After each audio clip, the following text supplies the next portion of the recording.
Hello students, I Rahul Kumar Jaiswal welcome you all on line platform of Study Adda. Students, in this video we will study about heat in science for class 7. चलिए students आज का class शुरू करते हैं. First we will know what is heat. Heat is the form of energy that transfer from higher temperature to lower temperature of body. Heat energy का एक ऐसा form है जो ट्रांसफ़र होता है हायर टेम्परेचर से लोअर टेम्परेचर की ओर. The sense of touch can be used to understand the degree of hotness और कोल्डनेस ऑफ समथिंग. किसी चीज़ के हॉटनेस और कोल्डनेस को जानने के लिए हम सेंस ऑफ टच का इस्तेमाल कर सकते हैं. दैट मीन्स किसी चीज़ को छूने पर हम समझ पाते हैं कि कोई चीज़ गर्म है या ठंडी है. But the sense of touch is not reliable and can not be always used to say how much hot anything is. लेकिन सेंस ऑफ टच रिलायबल नहीं है और इसका इस्तेमाल हम हमेशा किसी भी चीज़ के हॉटनेस को बताने के लिए नहीं कर सकते हैं. Moreover using the sense of touch can B risky in case of something being very hot. इसके अलावा सेंस ऑफ टच रिस्की हो सकता है जब कोई ऑब्जेक्ट बहुत ज़्यादा गर्म हो. Thus hotness of anything is measured in terms of temperature in reliable way. इसीलिए किसी ऑब्जेक्ट के हॉटनेस को टेम्परेचर में मेज़र किया जाता है in reliable way. To measure temperature is a device called thermometer is used. किसी ऑब्जेक्ट के टेम्परेचर को मेज़र करने के लिए हम डिवाइस का इस्तेमाल करते हैं. उस डिवाइस को कहते हैं thermometer. Next is units of temperature. There are three units which are used to measure the temperature: degree Celsius, Fahrenheit and Kelvin. Degree Celsius. Degree Celsius is written as this, that means capital C and this, and read as degree Celsius or simply Celsius. For example, 20 degree Celsius. Next, Fahrenheit. Fahrenheit is written as this. Fahrenheit is written as capital F and this, and read as degree Fahrenheit. For example, 25 degree Celsius, 25 degree Fahrenheit. Next is Kelvin. Kelvin is written as K. For example, 100 K, that means 100 Kelvin. Next, students, we will study about thermometer. Thermometer is a device which is used to measure temperature. Thermometer एक ऐसा device है जिसका इस्तेमाल किसी object के temperature को measure करने के लिए किया जाता है. Thermometer is made of a long narrow glass tube with a bulb at one end. The narrow tube appears as continuous silver lines because it is filled with mercury. जो glass का narrow tube होता है उस narrow tube में mercury भरी हुई होती है. Mercury is metal which is in liquid state at room temperature.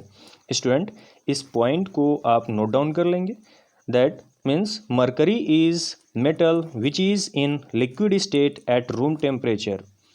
That means कि मरकरी एक ऐसा मेटल है जो रूम टेम्परेचर पे लिक्विड स्टेट में होता है. And it is readily expands और contract at the slightest change in temperature. और थोड़े से टेम्परेचर के बदलाव में ही ये एक्सपैंड और कॉन्ट्रैक्ट तेज़ी से होने लगता है. Hence mercury is used in thermometer. और इसीलिए हम लोग थर्मोमीटर में मरकरी का इस्तेमाल करते हैं. Types of thermometer. First is laboratory thermometer. Laboratory thermometer is used to measure the temperature. The scale of temperature is graduated generally from -10 degree Celsius to 110 degree Celsius. Laboratory thermometer एक ऐसा thermometer होता है जिसे हम lab में या scientific research के लिए इस्तेमाल करते हैं। लेबोरेटरी थर्मोमीटर -10 डिग्री सेल्सियस से लेकर के 110 डिग्री सेल्सियस तक के टेम्परेचर को मेज़र कर सकता है। Next is clinical thermometer. Clinical thermometer is used to measure the body temperature. Clinical thermometer का इस्तेमाल बॉडी टेम्परेचर को मेज़र करने के लिए किया जाता है। स्टूडेंट्स, जब किसी को फीवर होता है तो डॉक्टर उस पर्सन के बॉडी टेम्परेचर को मेज़र करने के लिए एक डिवाइस का इस्तेमाल करते हैं और वही डिवाइस क्लिनिकल थर्मोमीटर कहा जाता है। क्लिनिकल थर्मोमीटर 35 डिग्री सेल्सियस से लेकर के 42 डिग्री सेल्सियस तक के टेम्परेचर को मेज़र कर सकता है। जनरली किसी ह्यूमन का जो बॉडी टेम्परेचर है वो 35 डिग्री सेल्सियस से 42 डिग्री सेल्सियस के बीच ही होता है। Next is digital thermometer. In digital thermometer, reading of temperature is displayed digitally as in digital watch। जैसे कि डिजिटल वॉच में हम टाइम को देखते हैं जो कि डिस्प्ले हो रहा होता है, ठीक उसी प्रकार से डिजिटल थर्मोमीटर में भी जो टेम्परेचर है वो डिजिटल फॉर्म में डिस्प्ले होता है। This is safer because no mercury is used in this. यह सेफ़ होता है क्योंकि इसमें किसी भी प्रकार का मरकरी का इस्तेमाल नहीं किया जाता है, क्योंकि मरकरी जो है वो एक हाईली टॉक्सिक सब्सटेंस होता है। इसीलिए डिजिटल थर्मोमीटर में मरकरी का इस्तेमाल नहीं होता है, जिससे कि वो एक सेफ मीडियम है। Next is maximum minimum thermometer. Maximum minimum thermometer is used to measure daily temperature to prepare weather report. Weather report को प्रिपेयर करने के लिए, दैट मीन्स कि जो मौसम विभाग होता है, उस मौसम विभाग के द्वारा वेदर को फॉरकास्ट करने के लिए या वेदर के बारे में बताने के लिए डेली जो टेम्परेचर को मेज़र किया जाता है, उस टेम्परेचर को मेज़र करने के लिए मैक्सिमम मिनिमम थर्मोमीटर का इस्तेमाल किया जाता है। जैसा कि आप देख पा रहे हैं फिगर में, ये मैक्सिमम मिनिमम थर्मोमीटर है। Next is difference between clinical and laboratory thermometer. Clinical thermometer. Clinical thermometer is scaled from 35 degree Celsius to 42 degree Celsius. Clinical thermometer में 35 डिग्री सेल्सियस से 42 डिग्री सेल्सियस तक का टेम्परेचर मेजर किया जा सकता है, या 94 डिग्री फ़ारेनहाइट से 108 डिग्री फ़ारेनहाइट तक का टेम्परेचर मेजर किया जा सकता है। जबकि लेबोरेटरी थर्मोमीटर में टेम्परेचर -10 डिग्री सेल्सियस से 110 डिग्री सेल्सियस तक मेज़र होता है। मरकरी का लेवल तुरंत फॉल नहीं करता है, जबकि लेबोरेटरी थर्मोमीटर में मरकरी का जो लेवल है वो फॉल कर जाता है, तुरंत नीचे आ जाता है। क्लिनिकल थर्मोमीटर में किंक के प्रेजेंस के कारण मरकरी का लेवल नहीं गिरता है, जबकि लेबोरेटरी थर्मोमीटर में कोई किंक नहीं होता है, जिसकी वजह से मरकरी का लेवल तुरंत डाउन हो जाता है, नीचे आ जाता है। क्लिनिकल थर्मोमीटर में temperature can be read after removing the thermometer from armpit और माउथ। आर्मपिट से या माउथ से रिमूव करने के बाद हम क्लिनिकल थर्मोमीटर में टेम्परेचर को रीड कर सकते हैं, जबकि लेबोरेटरी थर्मोमीटर में temperature is read while keeping the thermometer in the source such as liquid और anything. To lower the mercury level jerks are given. Mercury level को नीचे लाने के लिए क्लिनिकल थर्मोमीटर को जर्क देने की ज़रूरत पड़ती है, जबकि लेबोरेटरी थर्मोमीटर में मरकरी के लेवल ऑटोमेटिकली नीचे आ जाते हैं। क्लिनिकल थर्मोमीटर का यूज़ बॉडी टेम्परेचर को मेज़र करने के लिए किया जाता है, जबकि लेबोरेटरी थर्मोमीटर का यूज़ हम लैब में या साइंटिफिक कारण से करते हैं। Next is transfer of heat.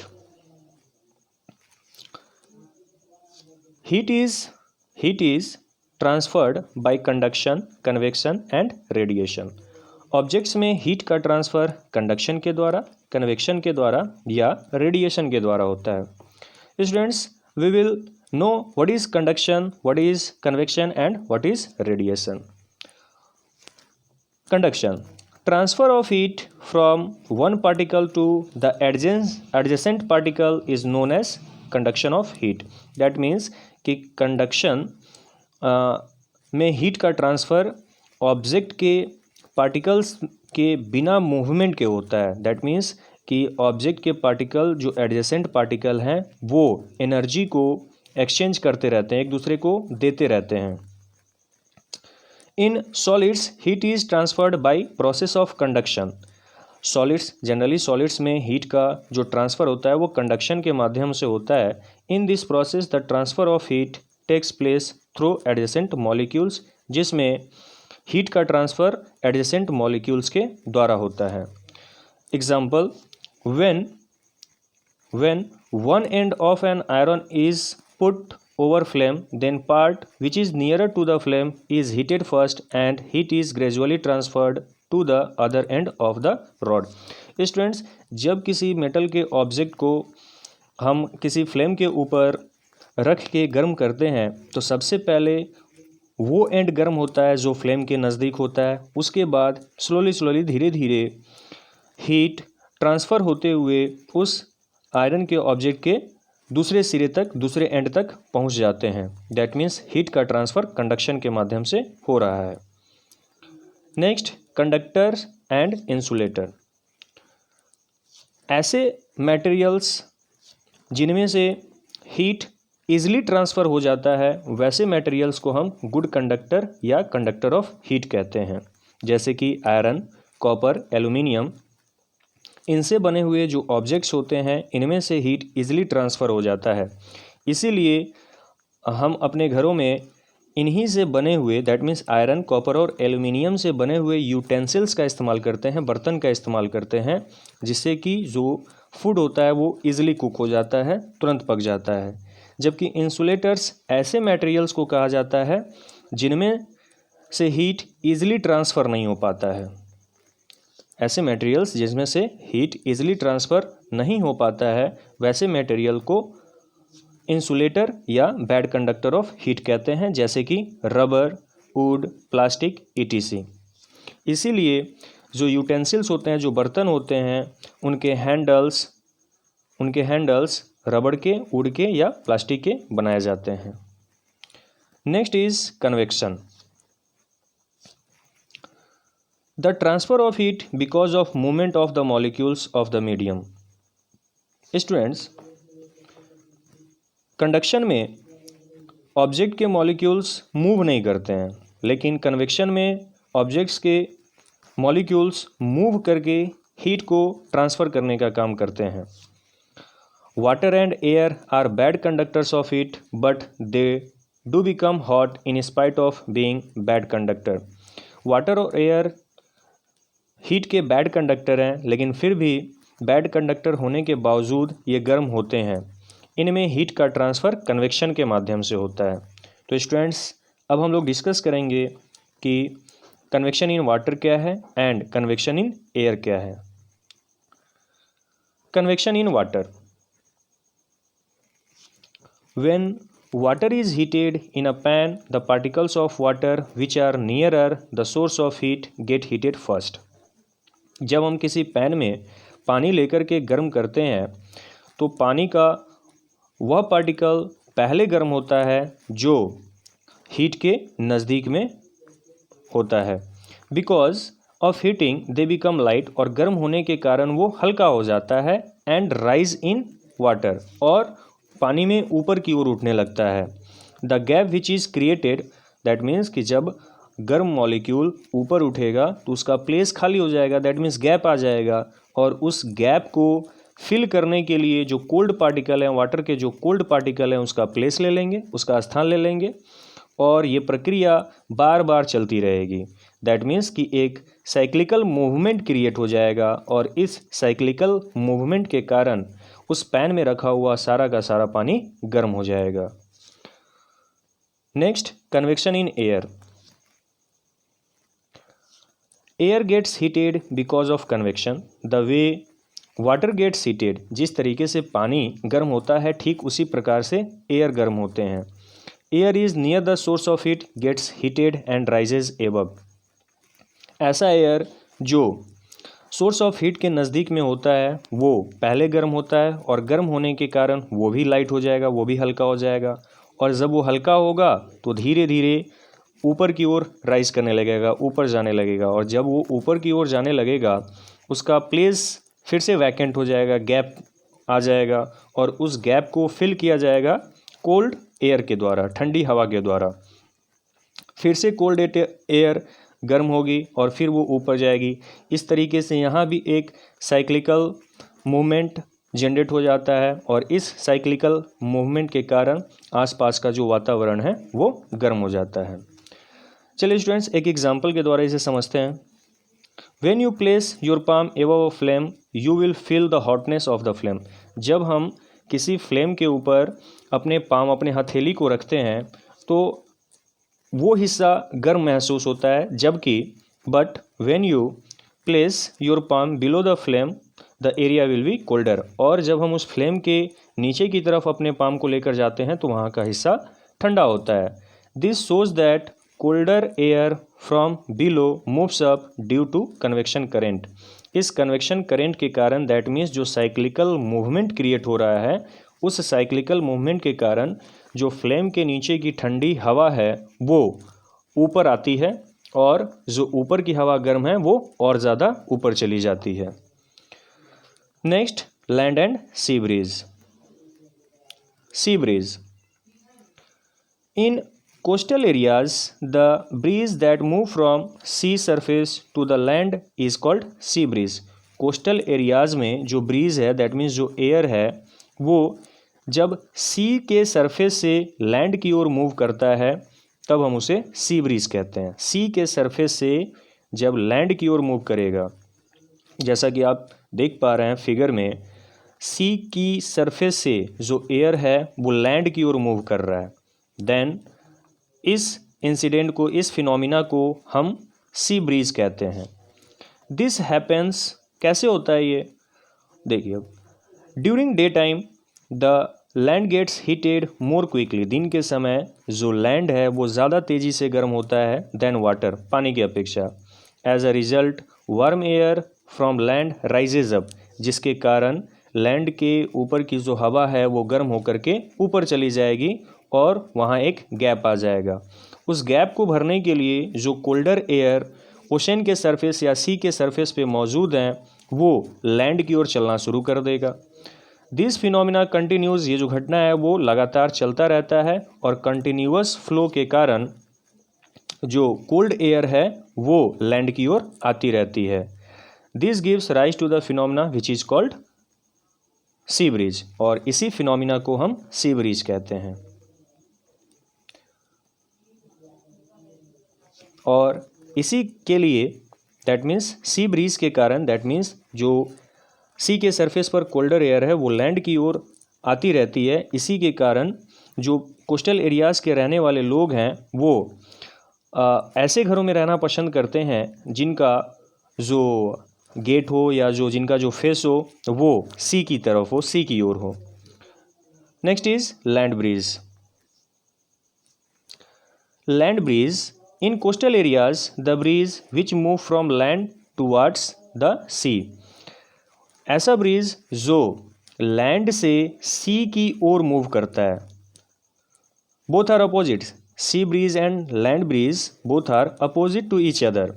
C breeze में जो एयर है, दैट मीन्स जो ब्रीज है वो सी से लैंड की ओर मूव करता है, जबकि लैंड ब्रीज में जो एयर है वो लैंड से सी की ओर मूव करता है। जैसा कि आप देख पा रहे हैं स्टूडेंट्स, जो लैंड ब्रीज है, लैंड ब्रीज में जो एयर है, जो ब्रीज है वो लैंड से सी की ओर मूव कर रहा है, लैंड से सी की ओर मूव कर रहा है।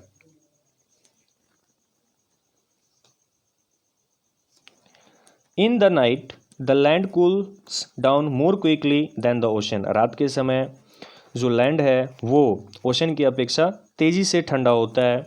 This makes the air over the water surface warmer, जिससे कि ओशन के सरफेस पर जो हवा है वो लैंड के सरफेस की अपेक्षा गर्म होती है और गर्म होने के कारण वो ऊपर राइज करने लगती है और इसके कारण एक गैप आ जाता है, जिस गैप को फिल करने के लिए जो कोल्डर एयर है वो लैंड के सरफेस से ओशन के सरफेस की ओर मूव करना शुरू कर देती है और इसी फिनोमिना को हम लैंड ब्रीज कहते हैं। Next is radiation.